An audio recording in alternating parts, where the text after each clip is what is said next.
Hello guys, I hope it's a lovely day for you. My name is Aman and I am an automobile engineer, साथ ही साथ एक automobile enthusiast हूँ. Today what I have for you is tailgate या backdoor भी बोल सकते हैं. So here I have the design और ये actually एक BMW M3 M5 का tailgate है. एक pictorial representation को explain करने के लिए मैंने ये डिजाइन बनाया. कंपनीज में क्योंकि एक पर्सन काम नहीं करता, बहुत सारे एक दूसरे से इंटरेक्ट करके वो डिजाइन क्रिएट किया जाता है. ये एक स्विंगिंग कमोडिटी है या फिर एक क्लोजर पार्ट. गाड़ियों के कंपोनेंट्स जो ओपन एंड क्लोज होता है, जैसे कि फ्रंट हुड, साइड के डोर्स, ड्राइवर साइड के, को पैसेंजर एंड ऑल, जितने भी चार डोर्स. एक और गेट होता है जो कि पेट्रोल या फ्यूल कैप, जब भी पेट्रोल भरवाते हैं तो आप कैप खोलते हैं, वो भी एक स्विंगिंग कमोडिटी है. तो हर एक चीज इंपॉर्टेंट होती है डिजाइनर पर्सपेक्टिव से. ओके, कार बनाने के लिए क्या क्या चीज़ों की ज़रूरत होती है? Obviously a lot of steel is used. अब वो जो स्टील रहता है वो दो टाइप की स्टील से बना होता है. एक लेसर यील्ड ग्रेड स्टील जो कि 200 से 220 एमपीए का रहता है, और दूसरा हायर यील्ड ग्रेड जो ग्रेटर देन 220 880 एमपीए तक रहता है. इसमें आप देख सकते हैं जो रेड पोर्शन है, रेड पोर्शन को हम बोलते हैं आउटर पैनल. वो एक aesthetic part of a component रहता है. ओके, मैं इसको थोड़ा क्लियरली दिखाने के लिए एक एक पार्ट को एक्टिवेट करके बताता हूँ. ओके, सो अब हमारे पास सिर्फ और सिर्फ आउटर पैनल है. अब ये क्या चीज़ है? ये जो रेड एरिया, ये आउटर पैनल है. ओके, सो एक back door outer and inner panel से बना हुआ होता है. तो जब भी आप ट्रंक को ओपन करोगे इनर पैनल दिखेगा, लेकिन वो इनर पैनल जब हम निकाल देंगे तो ये चीज़ दिखती है. अब इसमें आप देख सकते हैं कि इसकी एक थिकनेस है.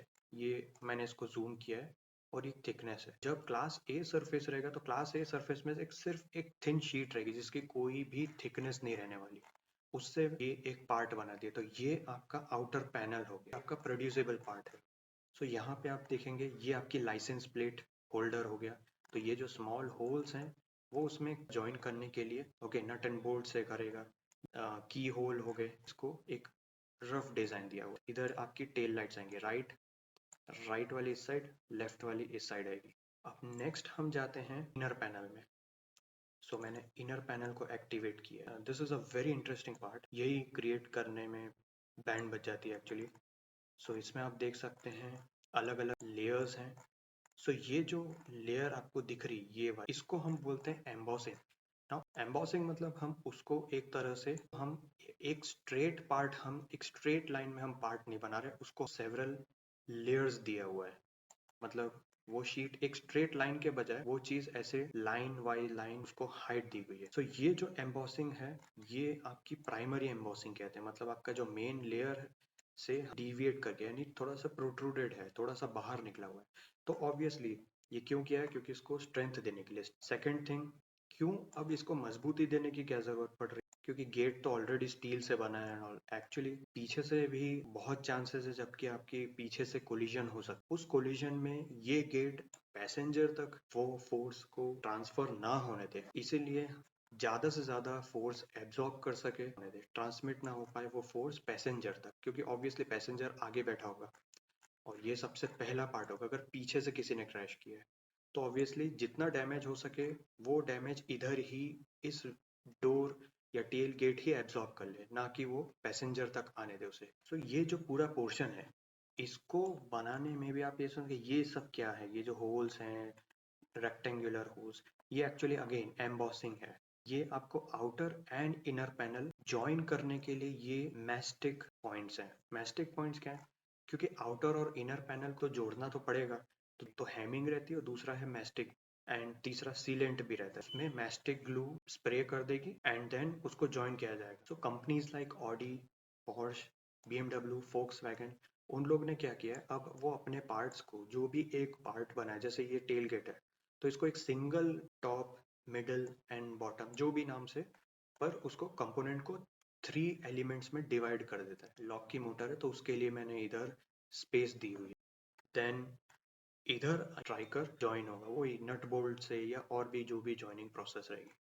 सेकेंड थिंग, ये येलो एलईडी लाइट के लिए ये पूरी असेंबली उसमें वो इसके अंदर ऐसे फिट हो जाएगी और फिर उसको नट बोल्ट से फिट कर देंगे. तो इस तरह से ये इनर पैनल को डिजाइन किया गया है. Now let's go to inner panel 2. आप इनर पैनल का देखेंगे तो इसका ये इनर पैनल एंड ये वाला इनर पैनल में डिफरेंस है। सो वो डिफरेंस क्यों है? ये साइड व्यू है इसका। तो आप देखोगे अगर बाय द वे कोलिजन होता है तो ये कुछ अमाउंट ऑफ एनर्जी एब्जॉर्ब करेगा, लेकिन मेजर एनर्जी एब्जॉर्ब करने का काम ये, जिसको हम टॉप इनर पैनल बोल सकते हैं, या मैंने इधर मार्क किया हुआ है इनर पैनल 2, इसमें रहता है। तो इसमें आप देख सकते हैं कि एक अलग टाइप का पैटर्न है। इसमें ये पैटर्न इसीलिए डिफरेंट है क्योंकि इसमें जब भी कोलिजन कि वो सारे फोर्सेस ऐसे स्प्रेड हो जाए या डाइवर्ट आउट हो जाए जो कि पैसेंजर तक नहीं आना चाहिए। अब आप देखेंगे कि ये जो कटआउट्स हैं, ये कटआउट है वो उसका वेट रिडक्शन हो जाए, एंड देन कुछ पॉइंट्स इसलिए हैं, ये आपको एम्बॉसिंग दिख रही है, ये अगेन स्ट्रेंथ देने के लिए। एंड ये जो सेमी सर्कल्स हैं ये मैस्टिक पॉइंट्स हैं, यहाँ पे आपका मैस्टिक ग्लू लगेगा। सो नेक्स्ट है ये बैकडोर है, वो मेन स्ट्रक्चर के साथ कनेक्ट होगा, या हिंज कनेक्ट कैसे होगा, स्क्रू बोल्ट या और भी कोई टेक्निक, तो उसके लिए हमें कहीं ना कहीं पेनिट्रेट तो या होल्स देने ही होंगे, वही मैंने इधर दिया है। अब वो होल जब भी इस स्टील या एल्यूमिनियम के पार्ट में बनेगा तो वो पार्ट को भी डैमेज कर सकता है, इसीलिए ये एम्बॉसिंग देना बहुत ज़रूरी है। अब इनर पैनल 3 क्या है? इनर पैनल 3 ये मैंने एडिशनल दिया हुआ है इसको और स्ट्रेंथ देने के लिए। सो ये आप देख सकते हैं इसका पोजीशन इसके रिस्पेक्ट में इधर आ रहा है।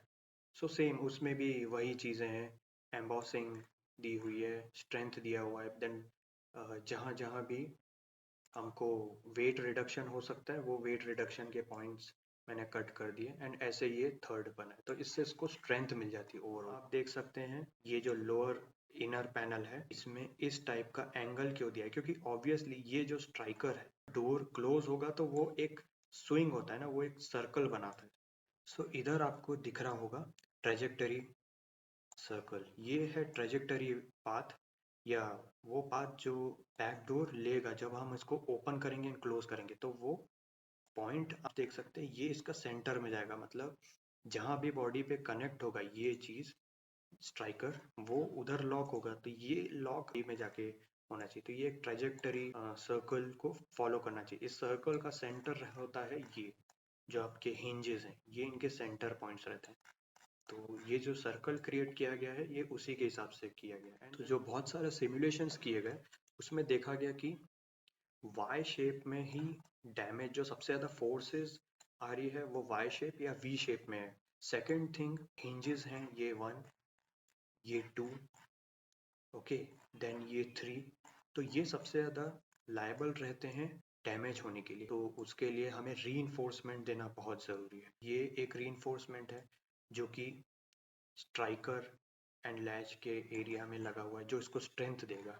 देन सेकंड ये जहाँ पे हिंज लगेंगी, ओके, देन ये थर्ड, तो ये जो पोर्शंस हैं जो वीक हो जाते हैं होल्स एंड इस वजह से, वो हो गया। और दूसरा आप यहाँ नंबर प्लेट सेक्शन भी देख सकते हैं, ये लाइसेंस प्लेट वाला एरिया, यहाँ भी मैंने री दे दिया है।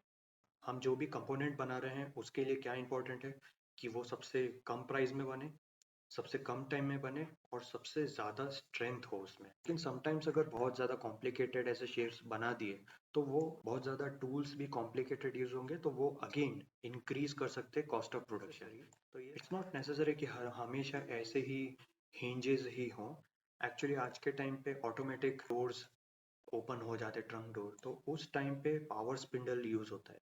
और ये तो बहुत बेसिक लेवल के है, बहुत पुरानी गाड़ियों में या थोड़ी लो बजट कार्स रहती हैं उनमें इस टाइप के हिंजेस रहते हैं। वरना गैस स्टे आ गया, गैस स्टे एक न्यूमेटिक या हाइड्रोलिक रहता है जो कि थोड़ा सा उसमें अप्लाई किया फोर्स और वो ऑटोमेटिक ऊपर हो जाता है। Now what is the purpose of a tail gate या ट्रंक गेट? सो ये सबसे पहले तो जो भी लगेज में एक्सेस करने के लिए यूज़ हो जाता है। दूसरी चीज़ है इसे प्रोटेक्ट करने के लिए, जो भी लगेज या कोई भी हमने प्रेशियस थिंग हमारे ट्रंक में हमने रखी हुई है, सीवियर वेदरिंग कंडीशंस जो रहती हैं, extreme heat, extreme cold, snowfall, rainfall, इन सब से बचाने के लिए भी यूज़ होता है। तीसरा है जो कार के ऑक्यूपेंट्स हैं उसको सेव करने के लिए भी टेल गेट यूज़ होता है, क्योंकि ना ये जब क्रिएट हो जाता है तो उसके बाद इस पे 3 टाइप के टेस्टिंग्स होती है, bending test, torsion test and abuse test. Now bending test में क्या होता है? बेंडिंग टेस्ट में 4 पॉइंट्स ऐसे फिक्स कर देते हैं एंड देन फोर्स लगाते हैं ऊपर से, तो वो देखते हैं कि कितने लोड पे बेंड हो जा रहा है। टॉर्जन टेस्ट में क्या होता है, ऑपोजिट डायरेक्शन में फोर्स को किया जाता है जिससे कि ट्विस्टिंग एक्शन, ट्विस्ट करने की कोशिश, तो वो देखते हैं कितने उसमें वो ट्विस्ट हो गया। इस डोर को जब प्रोड्यूस कर दिया गया उसके बाद ओवर स्लैमिंग करते हैं या फिर को खोल के बहुत देर तक रख देते हैं कि इसमें जो गैस स्टे लगा है ये कितनी देर तक संभाल पा रहा है कि नहीं, ये गेट को कंट्रोल उस पोजीशन में रख पा रहा है कि नहीं, और आउटर पैनल को कैसे जोड़ेंगे, एक हैमिंग ग्लू से ही हम नहीं कर सकते ना। सो इसके एजेस पे आप नजर डालें तो एक कर्व दिया हुआ है मैंने, ये देखिए फुल कर्व है, इसको बोलते हैं हेमिंग। ये होता है ऐसे आउटर एंड इनर पैनल को जॉइन किया जाता है। फिर इसमें गैप्स रहते हैं तो इनर एंड आउटर पैनल के बीच में भी गैप्स रहता है, सीलेंट अप्लाई करते हैं। ऐसी अलग अलग कंपोनेंट्स की साइकिल कैलकुलेट की, एक एवरेज साइकिल कैलकुलेट की है। रियर जो ये ट्रंक डोर है इसका देखा गया कि 60,000 साइकिल्स कंप्लीट करता है। तो कि जब ये फाइनल प्रोडक्ट तैयार हो जाता है तो इस पर जो टेस्टिंग होती है वो बड़ी सीवियर लेवल की रहती है जिससे कि ये अपनी 60,000 साइकिल्स कंप्लीट कर सके without depending on the project. Backdoor is made of steel और एल्यूमिनियम। जो सीलिंग फ्लैंज रहता है उसका रोल रहता है, एक तो टफ वेदर है, ये हार्ड कंडीशंस है उससे अंदर के सामान को बचाना। बारिश है वो, तो वो रबर लगी रहती है तो उस वजह से ना बारिश अंदर आ सकती, ना बर्फ या कोई भी चीज़, डस्ट भी अंदर नहीं आ सकती।